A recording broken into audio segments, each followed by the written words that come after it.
At family dinner, my sister's voice cut through the chatter. Mom and Dad said, "You never contribute anything to this family." Everyone laughed. I smiled, the kind that hides years of restraint. My name is Shirley Moore, 32, the quiet one, the one who never fought back. They saw a woman who failed to impress. What they didn't see was the $8,000 I wired each month to keep this perfect house from foreclosure.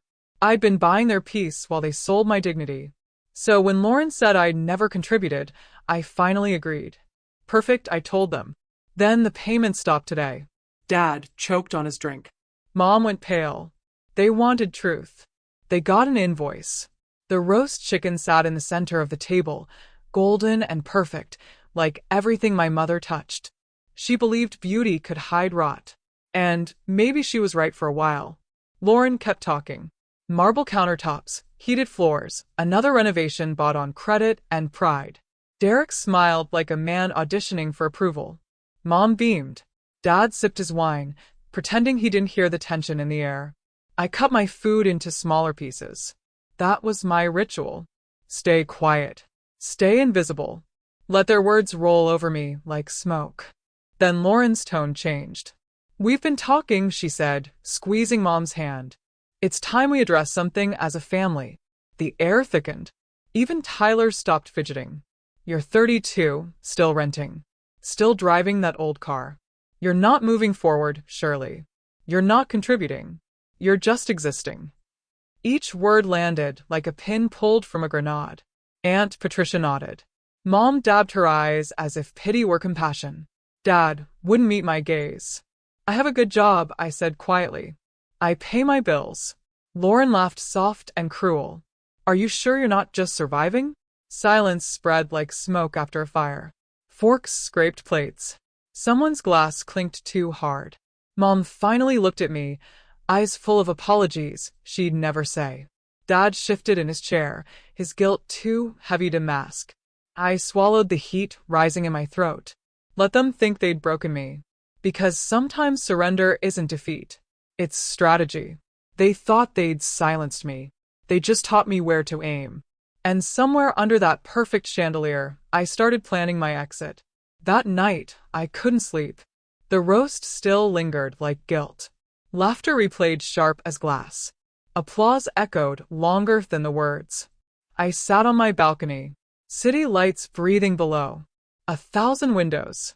1,000 better stories. Between the noise and quiet, a memory surfaced. 3 years earlier. A knock after 9. Dad stood smaller than I remembered. Shrunk by shame, not age. "Can I come in?" he asked. We sat at my little kitchen table. He stared at the wood grain. "Not me." "The business failed," he said. "The partner disappeared. We refinanced twice. They're going to take the house. If your mother learns everything," he whispered, "it will break her." His hands shook sliding statements toward me. "How much?" I asked. He swallowed. 8,000 a month. The number hit like cold water. I did the math. A recent promotion. Senior strategist. I could cover it barely. My down payment would become their lifeline. "I'll help," I said. Because daughters patch cracks we didn't make. We shoulder debts we didn't cause. "It's temporary," he promised. "Months, maybe a year." He meant it when he said it. That was 36 payments ago. 3 years of skipping trips and careful groceries. 3 years of saying no to joy. 3 years of them calling me selfish while my savings disappeared into their mortgage. What burned wasn't the money, it was how little it meant. In their version, I was the disappointment. In mine, I was the silent scaffold. I looked at the freeway glow. Headlights fell like brief meteors. For once, I didn't feel small. I felt emptied, then strangely light. Freedom doesn't roar. Sometimes it's a backpack finally lifted. Your spine lengthens. Your breath arrives. You realize how long you've been stooping. They thought their judgment broke me. I had only been storing force. Quiet isn't weakness. It's compression before release. I counted the transfers. 36 deposits. 36 swallowed humiliations. A ledger of love they never balanced. Contribution isn't marble and curated milestones. It's choices you carry when nobody claps. There were other costs. The quiet kind. The startup I didn't join. The Hawaii trip I declined. A good man I let drift away because a future meant math I couldn't share. At work, I thrived. At home, I rationed light and noise. I became fluent in excuses, so no one would discover the truth. They benefited from my silence. Tomorrow would not. I'd show them contribution with timestamps and totals, not apologies, boundaries, not speeches, numbers. 8,000 ways to say no. In the morning, I'd stop paying and start being heard. The room held its breath with esteem. Napkins waited like small flags of control. Lauren lifted her glass, closing the intervention. Glad we're aligned, she said. Time to improve. I nodded once. Great, I said. Then something changes tonight. Derek smirked, finally taking responsibility. I opened my phone banking app. The table leaned in for gossip. 3 years, I said evenly. 36 payments, 8,000 each. I set the screen by the centerpiece. Transfers glowed in the silverware. Dad coughed, then truly choked. Mom's smile died, without ceremony. Aunt Patricia missed her water glass. Lauren squinted, then went quiet. What is that? She asked, already knowing. Their mortgage, I said. Since your housewarming. Silence grabbed every throat at once. Dad asked me, I added. He begged secrecy. Mom found air. You promised we'd discuss privately. You promised temporary, I said. Months, maybe a year. Derek did the math aloud. 288,000, he breathed. I kept my eyes on Lauren. You said I never contribute, I said. So let's match stories. I tapped the screen. Effective tomorrow, the payments stop. Dad's fork hit porcelain. Shirley, please. Not here. Where then? I asked. Where I'm invisible. Mom's eyes filled with late grief. We had an arrangement. No, I said. You had a secret. Maintained with my money and your silence. Aunt Patricia whispered. She's right. Then stared down. Tyler watched adults lose their costumes. This is manipulation, Lauren snapped. You're punishing them. This is a boundary, I said. Punishment ends, boundaries begin. Derek tried calm authority. Be rational. Rational? I echoed. Humiliate me first, facts later. Call me useless over dinner, I helped fund. I slid the phone to Dad. Swipe, I said. Count the months. Mom touched the screen like it forgives. We didn't know, she whispered. You knew enough to let them clap, I said. You watched me shrink and said nothing. Lauren's voice softened, then cracked. Why didn't you tell us? Because you'd perform gratitude, I said. And keep spending like applause was income. Dad stood, then folded back down. His shoulders told what words never did. Please, he said, we'll fix this. Don't stop. I shook my head. I'm stopping tomorrow. I canceled the automation, one press. 36 months ended with a ping. The sound outlived every toast. I holstered the phone like a cooled fact. If contribution is appearances, I said, you win. If contribution is sacrifice, I'm already undefeated. I rose. The chair scraped like a clock. Enjoy dinner, I said. Last one I funded. Mom reached and missed my sleeve. Surely wait, she begged.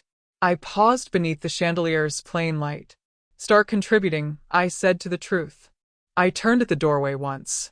If I'm nothing, I remove everything I give. The call started before I reached the car. Dad, then Mom, then Lauren. I let them ring into the night. Silence finally chose me back. At home, the doorbell cut through quiet. Aunt Patricia stood holding a casserole. Your mother's recipe, she said softly. Peace offering or guilt? I asked. She blinked. Both. I let her in. This is nice, she murmured, looking around. Cozy, smaller than I imagined. Everyone imagines me smaller, I said. She swallowed. Tonight was wrong.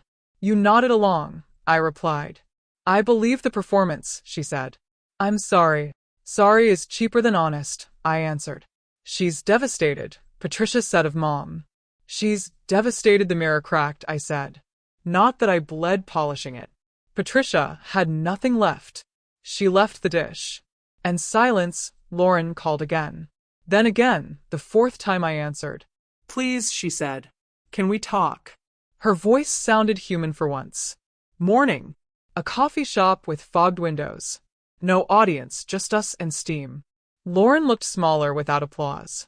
Mascara slept under tired eyes. I was cruel, she began. I was performing. I'm sorry. I stirred my coffee. Why now? Derek did the math, she said. Dad told me everything. I saw your transfers reflected in silver. She exhaled. I was jealous. Of what? I asked. Freedom, she said too fast. You didn't carry a mortgage or a staged life or applause. I carried theirs, I said. You mocked what you couldn't see. She nodded. We can help now. Derek, and I can cover half, and the other half. I asked you, she offered hopeful. No, I said that chapter ended. Her shoulders took the hit. They'll lose the house, she whispered. Maybe they should, I answered.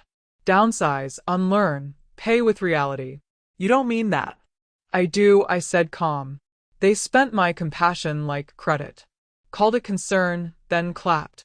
They can learn budgets. I'll keep boundaries. She studied me like a stranger. What do you want then? Respect, I said. Not performance. Honesty. Even when it's ugly. Tears gathered. She didn't blink. I made you small, she said. I needed to feel big. That's done now, I said. Back at work, the world stayed simple. Deadlines, mock-ups, deliverables that delivered. Marcus asked if I felt lighter. Yes, I said. Finally. That evening, Dad called again. A neighbor's number this time. We were scared, he said. Scared, ashamed, and foolish. I know, I said. Accurate. We'll try counseling, he offered. Start with honesty, I said. No more secrets, no scapegoats. He agreed like learning language. I opened my banking app again. No automation, no vanishing, just a balance that meant me. Lauren texted later. One clean line. We'll cover what we can and apologize where we must. I let myself believe an inch. Then I guarded the mile. They wanted me smaller. I'm taking my space and keeping it. Months passed quietly, like the world had exhaled. No more family interventions. No more secret deposits at midnight. Just peace, steady, and unfamiliar. My parents sold the house. The for sale sign looked strange in their perfect lawn. Mom cried the day it came down. But when I visited the new condo, she smiled for real. Smaller but honest. Lauren and Derek moved too. Sold the house with the marble bathroom. Traded it for something simpler, lighter. They'd started counseling, therapy, budgeting, words we never used at our old table. Sometimes Dad called on Sundays. He didn't ask for help. He asked if I was eating well. That was new. Mom mailed me a framed photo. Our family at therapy, exhausted, but real. She'd written on the back. The day we stopped pretending. Lauren visited one evening, hands full of baby clothes. I want my child to know you, she said. The real you, not the version I created. I smiled. That's the only one left. I kept my small apartment another year. Then I bought my own place. 2 bedrooms, sunlight through big windows, a mortgage that felt earned, not owed. I adopted a dog, named him Miles, because distance had saved me. Some nights, I still think of that dinner, the applause, the silence that followed. The moment I said the payments would stop. It used to feel like rebellion. Now it feels like beginning. Contribution isn't measured in applause. It's measured in boundaries, in honesty, and in knowing when to stop giving.